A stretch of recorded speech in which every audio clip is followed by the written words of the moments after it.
Tom Williamson is next, number 31. And funnily enough, I actually bumped into Tom Williamson this morning. We actually have the same barber. So shout out to Millard and Joe and the boys down at the Specialist Barber down on High Street in Thornbury.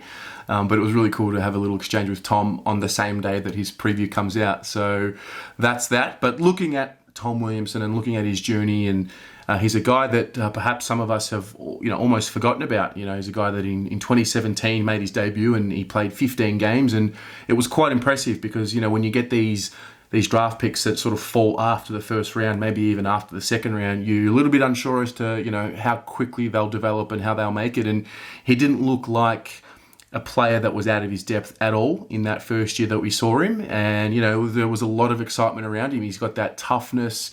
He was courageous. He's not afraid of the moment. He's not afraid to use his physicality. Even, at the time, he wasn't a very big guy, but he was still very much willing to get amongst the contest. And I think he really, earned the respect of the Carlton fans pretty quickly. And then, unfortunately, through injury, he just hasn't been able to, have a clean run of health. He obviously missed the entire 2018.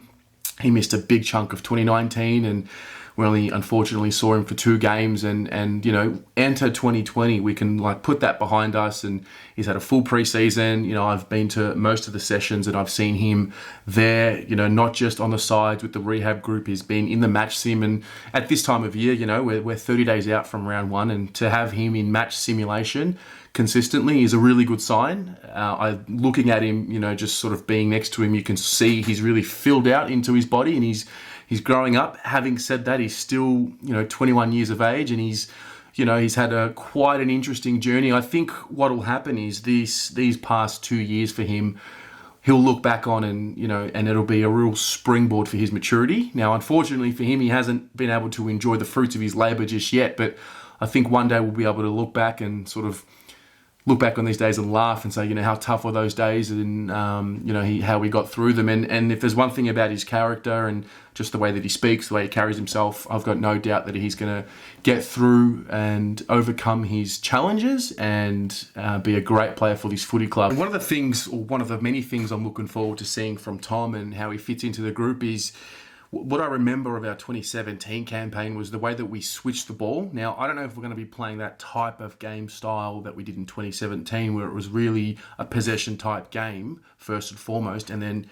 attacking from defence. But to have someone like a Sam Doherty on one flank and then Tom Williamson on the other, it really opens up the angles if we do need to switch the ball. And I think that's probably why it worked really well when Doc and Simo, for example, played together in that 2017 and I guess 2016 backline.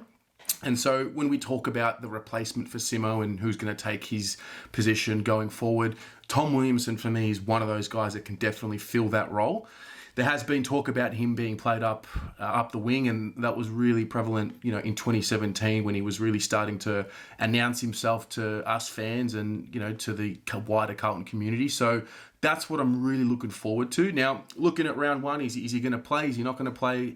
Well, the answer is I don't know. But I feel like he definitely would be in the mix, and such is the depth that we have in the back line now that you're really going to have to earn your spot, especially when you talk about Caleb Marchbank potentially being available, who I wasn't sure if he was going to get up for round 1, let's say in December, due to the fact that he wasn't in full training. So he gets added to the mix. You got Jack Noons there. Samo, we've been told he's going to be playing across the half-back line as well. So it really is a good time to be a Carlton fan, knowing that we have the depth. And, whenever Tom gets his opportunity, I'm sure he's going to take it. The one thing about him, when he is fit and healthy, he always finds a way to push himself into the first side and play in the AFL. The highlights that I've got here, obviously, him playing through the VFL, but you can see some of the traits here that really translate in the AFL, the long kicking, the switching, the decision-making, taking on his opponent. And so I wish him nothing but the very best. I think first and foremost, we all wish him nothing but good health and a really good run at it in 2020. And can't wait to have you out there. Good luck, Tom. Go the Blue Boys.